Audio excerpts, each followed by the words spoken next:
proud to introduce one of the bannermen for the Wisconsin tradition, Representative Mark Pocan. Thanks. Thank you.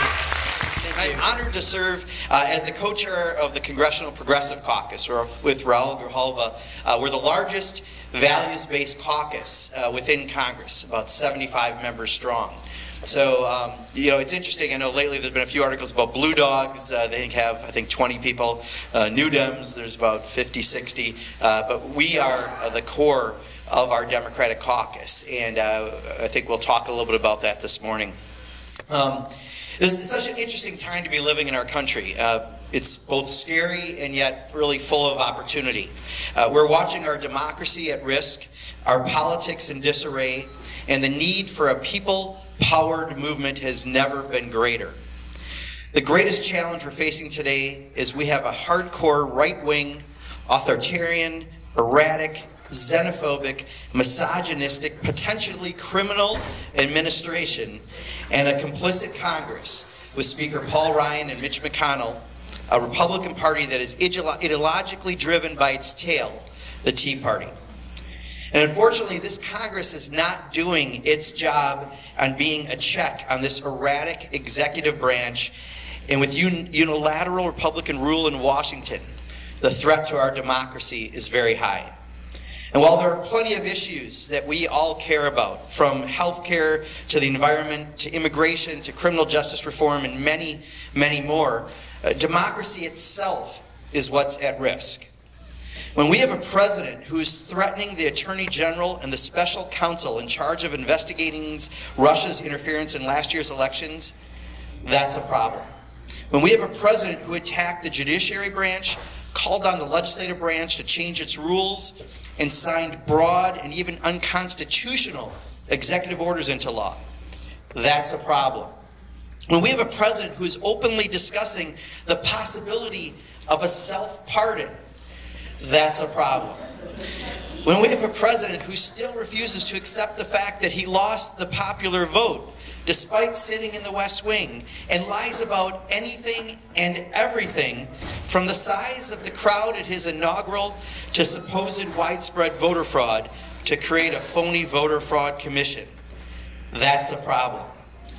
And when we have a president who yells fake news and attacks the freedom of the press at every turn, that's a problem. And when our normal checks and balances are neither checking or balancing, we have a problem. And despite all that needs to be done, some things are at risk sooner, and we have to be more ready for them. So in the next couple months, much is going to happen in Washington. And unless we are outspoken and hold things in check, we have to be very careful of 4 areas that I think will be coming through in August and September that we all have to be very, very aware of. And I just want to dig a little deeper into those because it seems these days when you follow Donald Trump, I thought after last week with his speech to the Boy Scouts, his speech to the police, attacking his Attorney General, and then the week went on, and I'm like, wow, that week was a new low. And then this week, we decided to go a little farther. The mooch is gone and all the rest. We have to be aware there's 4 issues that are going to be especially hot in the next 2 months, and I just want to make sure that we're especially focused on those issues. The first issue is health care and the continued Republican attempts to repeal the Affordable Care Act and sabotage the law in order to give the wealthiest in this country a huge tax break. The second issue is tax reform, which we all know means cutting taxes for the rich and corporations at the expense of everyone else in this country. The third issue is investing in our nation's crumbling infrastructure, which should be a nonpartisan issue, but has remarkably stalled even with this Trump administration in Congress. And the fourth issue is the national budget and the debt ceiling that are all facing us, the national budget by the end of September, we have to have done, with special concerns about the huge bloating of the defense budget, which includes investments in defense contractors at the expense of our social safety net. So if I can, let me start with health care. On the issue of health care, fighting for the future of health care via the Affordable Care Act is the single most piece of legislation that we're working on right now. The main reason why the Senate failed to repeal the Affordable Care Act is because millions of Americans spoke out against every single version that the Senate looked at. We had millions of Americans, we're trying to save millions of Americans from losing their life-saving and preventive care. And the reason we're winning is because you called, you marched, and you raised your voices. The pressure is central to the efforts to stop the bill as it goes through the U.S. Senate. However, we must continue fighting the Republican health care bill to make sure that it stays dead. A number of senators have signaled that this isn't coming back to life and that the Senate plans to address a number of other issues. But I wouldn't put it past Majority Leader Mitch McConnell to bring the repeal back from the dead. Trump care will become zombie care. So we have to be ever vigilant around this. And let's not forget that Speaker Ryan once said that he wanted to reform Medicaid since he was, quote, drinking at a keg. I wasn't thinking about that when I was drinking at a keg. And by reform, he means hand the program back to the states in smaller pieces and cut it. And what Republicans have tried to do over the last 7 years in their long-standing efforts to repeal the Affordable Care Act is to not make health care more affordable or more accessible for families, not to expand coverage, not to stabilize the market, but instead, this effort is truly about providing tax breaks for the wealthiest of Americans and corporations in this country.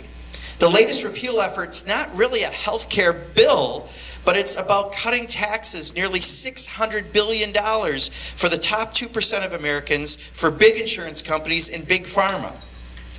And immediately what we need to do is fix what needs to be fixed about the Affordable Care Act to protect coverage for 20 million Americans. But we also need to fight for what we truly believe in and what the American people believe in, and that's a single-payer health care system.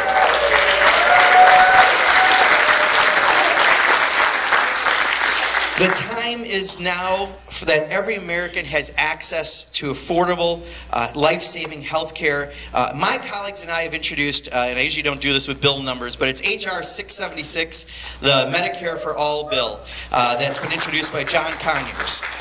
And we are fighting to try to get this legislation forward. And I want to tell you, we are having amazing progress. Rick Nolan from Minnesota, I know, who couldn't be here, he had to cancel last minute, was telling me he got elected to Congress in 1974.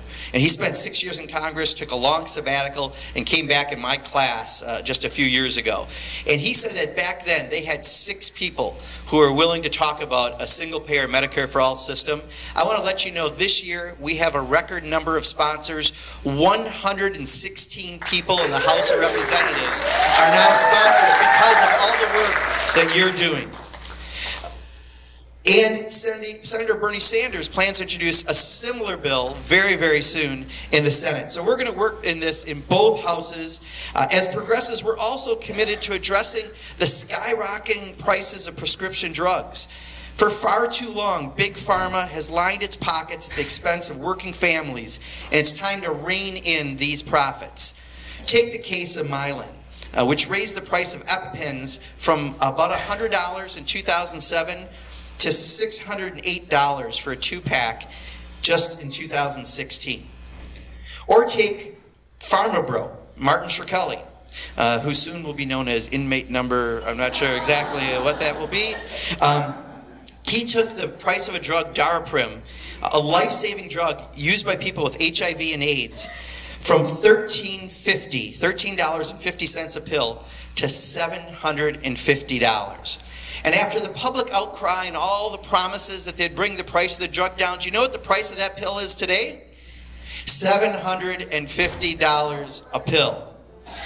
To address these issues, the Congressional Progressive Caucus releases annually our Progressive People's Budget, which makes a serious commitment to the American people, gives every American a fair shot to succeed, and places the budget on a sustainable path for generations to come. And while the House Republican budget continues the same failed-down, trickle-down economic policies of the past, and is proof that the GOP only has the special interest in mind, our Progressive Caucus budget provides a much brighter future for the country. So just add prescription drugs, for example.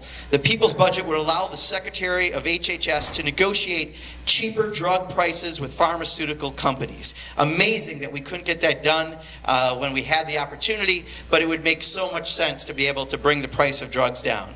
The people's budget also combats monopolies held by drug companies and the use of patent settlements to block generic drug competition for a growing number of branded drugs, also known as pay for delay. They're essentially paying companies not to produce a generic equivalent of their drugs when it's marketable and should be available as a generic drug. The American people deserve better when it comes to health care and the cost of prescription drugs, and the best way to make health care more affordable and universal for every American is through a single-payer system, a system that virtually every major Western nation affords their citizens. Do you agree single-payer is the way we need to go in this country? I knew that was a give you with this crowd. Sorry, Next, tax reform. The next economic issue that's going to be central for the Republicans to focus on is tax reform.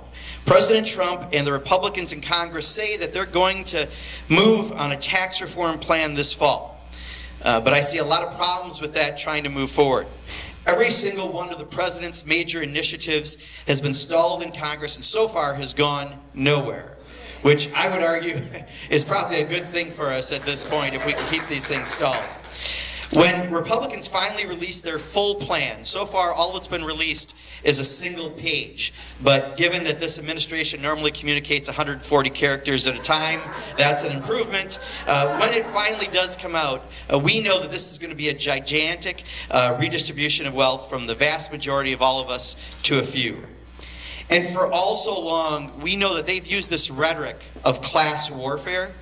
I now believe that there is class warfare going on. The problem is the warfare is going on from the top 1 or 2% to the rest of us, and it is time for that warfare to end. We already know what they're going to propose. Tax cuts for the rich and corporations at the expense of working Americans. We have seen Speaker Ryan and Republicans in Congress cozy up to millionaires and billionaires, the Koch brothers, and every other organization that wants tax reform only if it includes massive giveaways for the wealthy. And despite running on a populist message and pledging to fight for every American worker, President Trump will once again betray the men and women who voted for him into office with his tax plan.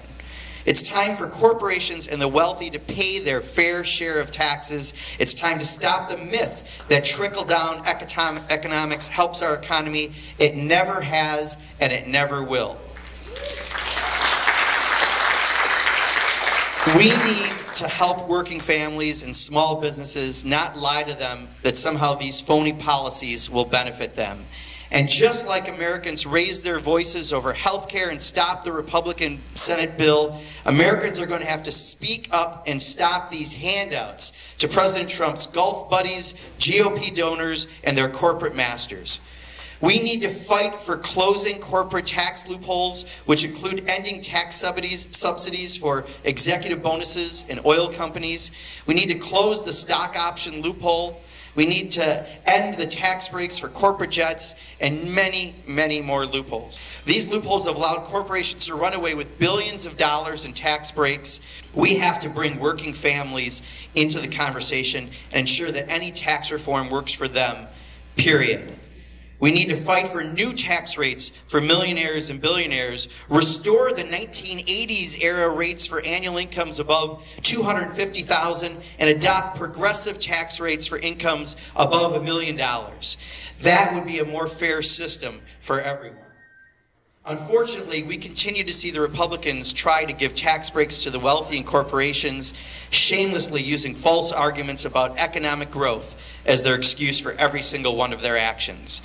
We can't move forward with a tax reform plan that leaves these families behind, especially when Republicans in Congress are trying to gut the social safety net, which lifts millions out of poverty and helps provide a route to the middle class. So we have a fight before us around tax reform. The good news is they have a lot of their own competing special interests, all who don't want to give up the provisions they've gotten. But if they get their chance, the entire reason they introduced a so-called health care bill was to start this process of transferring wealth to the wealthiest. We have to speak out at every possible turn to make sure that doesn't happen. On infrastructure, another major economic issue that we're going to see come up potentially over the next several months, although there have been some signals that this may be pushed off into next year. The American people are calling on President Trump and Congress to repair our nation's infrastructure and invest in good-paying middle-class jobs. Just this year, once again, the American Society of Civil Engineers gave the United States a D+ grade on our nation's infrastructure report card. 1 out of every 6 bridges in this country is old enough to be eligible for Medicare. Unfortunately, we have yet to see any action on President Trump's plan for infrastructure, and his so-called Infrastructure Week included no concrete details whatsoever, pardon the pun. In fact, President Trump's infrastructure plan isn't exactly even a plan. So far, all he's put out there are some rough parameters that don't talk about putting shovels in the ground, but talks about selling off and privatizing our public assets instead. That means you're going to have more tolls, private bridges, private roads, and I guarantee for those of you who come from rural areas or places like Wisconsin, maybe in the Milwaukee-Chicago corridor, someone might try to profit off that infrastructure, but in the 99% of the state, that will never become a reality and create a single job in America. Conversely, the Progressive Caucus has put forward a different plan, a $2 trillion investment in infrastructure to try to transform our fossil fuel energy system, our overburned mass transit, our deteriorating schools, our lead-contaminated water systems, our broadband systems, and our crumbling roads and bridges. Through local hiring and livable wages, our infrastructure plan creates millions of dignified jobs for women and men of all backgrounds in both urban and rural America. This reinvestment in our country will also improve the daily lives of working Americans and protect the health of future generations and the environment. 10 years ago, right here in Minnesota, the I-35 bridge over the Mississippi River in Minneapolis, near Mississippi River in Minneapolis, collapsed, and 13 people died. And following that disaster, people said we had to do something about our crumbling infrastructure. And then in the last couple years, the Flint water crisis, literally poisoning 100,000 people in a city in Michigan, became a national story, and people said we have to do something about our infrastructure. And these two events and countless others have still not been the wake-up call that this country needs. In fact, the National Public Radio recently put out a report, 10 years after bridge collapse, America is still crumbling.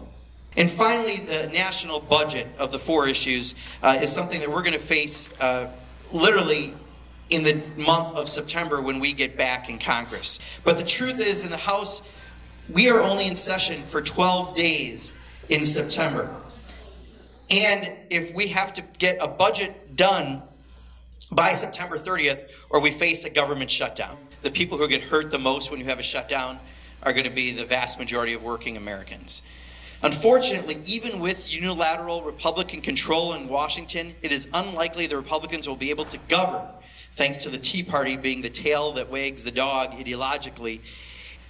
But even if the issue of a budget deadline and debt ceiling are addressed on time, the House Republicans' budget makes the wrong investments in our future.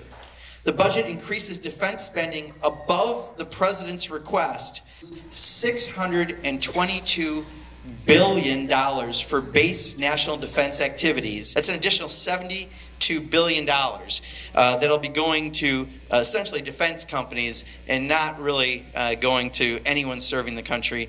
And they're going to do this at the expense of our domestic programs. The House budget includes funding also for President Trump's misguided and ill-informed border wall. Despite the fact that we don't need a wall, and President Trump's promise that Mexico would pay for the wall is now, we know, a bold-faced lie, and the American people will now be responsible for his ego and folly. It's so outrageous. Additional thing happened the dead of night from Speaker Ryan. On the Appropriations Committee that I serve on, we had one of the subcommittee markups. Barbara Lee, who has been so long a conscience for so many in Congress when it comes to issues around peace, and she had a provision to have us have a debate, a congressional debate, and reauthorize the AUMF, the authorization that the president's been using since 9/11. Every president, both Democrat and Republican, has used beyond getting the permission and debate for Congress. And what was so interesting at that subcommittee is the subcommittee Republican chair stood up, argued against Barbara's debate, and a number of us were lined up to talk about it and say why we need to do this and why it's Congress's job to do this.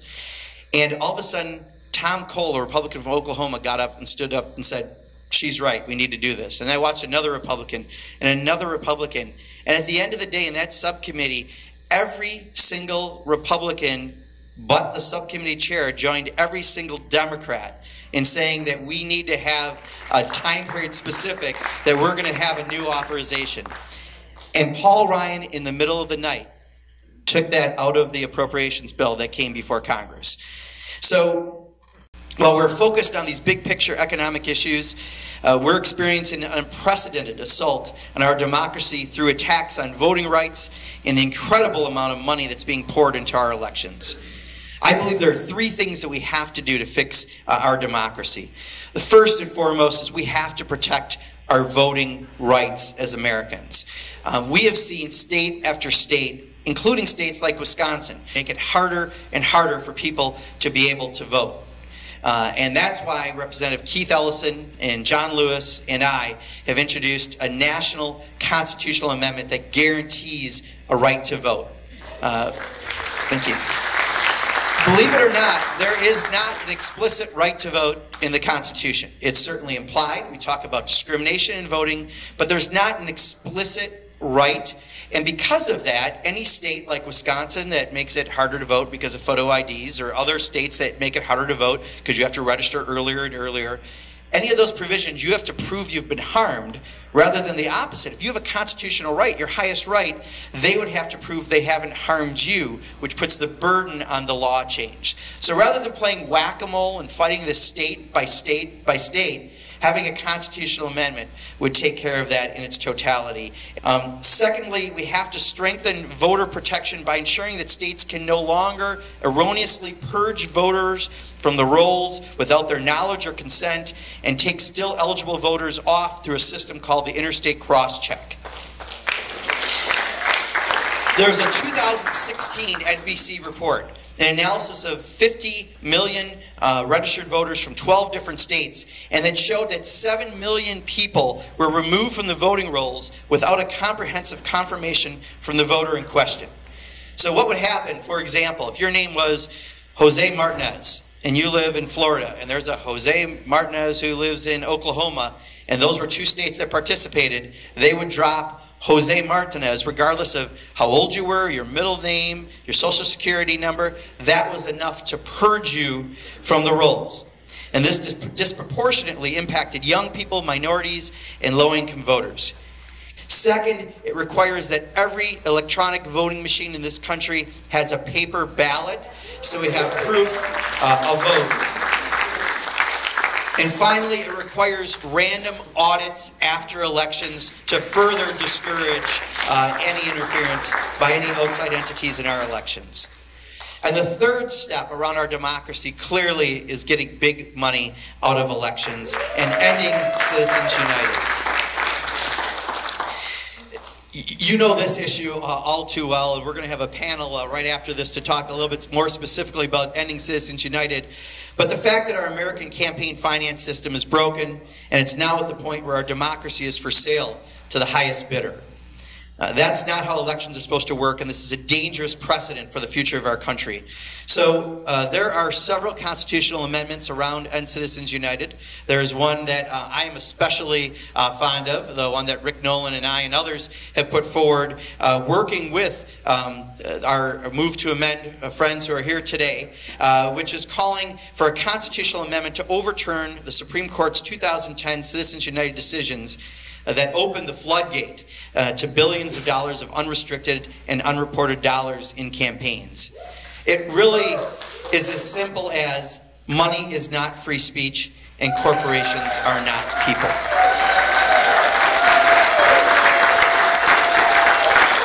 Millions of Americans Both Democratic and Republican agree it is time to move past this failed system and find a better way for campaign financing. Today, there's been a coalition of over 425,000 people, hundreds of organizations that have helped to pass over 700 resolutions in municipalities and local governments across the country calling on state and federal governments to adopt this resolution. And 18 state legislatures have passed similar resolutions. We're all better off knowing where money is coming in from and for paying for the ads that we see, and if voters can make that decision about the best candidate based on the candidate's merits, not the highest paid industry or lobbyist has to say about them. When we address those three issues, that right to vote, the purging of names, the integrity of the ballot, and the influence of money in elections, we can really restore and strengthen and protect our democracy, which will help us in the future. And once again, the Trump administration is making this exponentially more difficult. But despite all of these challenges, I remain optimistic because of everyone in this room, because of the response from the American people. I want to thank you all for being involved. This has been an unprecedented amount of public action that we have seen. When Congress, the very first day I was sworn in this year, was about to gut the ethics laws for members of Congress, you all found out, lit our phones up, and they didn't even introduce the rule change. We had a victory on day one this year in Congress because of people power. When Jason Chaffetz tried to introduce a bill that would have sold over 2 million acres of public land, you all got mad, lit the phones up, called your members of Congress, Democrats and Republicans, and he had to pull the bill back from even being introduced. And on health care, the reason we have, up to this point, not passed this new tax cut / health care bill that the Republicans have put forward is because of all the actions across the country, the people pressure on these issues. Absolutely. So please keep it up. It's your calls to your elected officials that matter. You know, we keep track of all of this. And I remember when I first got elected, I think the biggest response I'd seen on an issue when I first came in 2013 was when President Barack Obama was talking about putting troops into Syria. We had 2,200 contacts in my district in 2 weeks. 97% against, by the way. And even in Republican districts, it was a 90%, 10% on that issue, which is really very telling. This year, in the first 3 weeks of the Republican health care proposal, I had 7,400 contacts. I mean, it's an amazing amount of activity we are seeing across the country, and it's having an effect. If you find the organizations that are working on the issues you care about, join their efforts, because it magnifies your voice. You know, if you have a person who agrees with you in Congress, we still appreciate the calls because we keep the tallies. It's important. I just gave you the numbers in my district. But joining with those groups, there may be a key committee member or a subcommittee chair from Kentucky or Nevada or Oregon. And you working with those groups helps to amplify your voice even more. My concern is, and these aren't my unique words, but I love to repeat them, we need to make sure that we're building a movement and not just a moment. We need to sustain this level of awareness and activism to create the change that we all want. We are the United States of America, not Donald Trump, not Paul Ryan, not Mitch McConnell. We are, and we need to keep active to take our country back. Thank you very much for having me this morning. I really appreciate it. Thank you.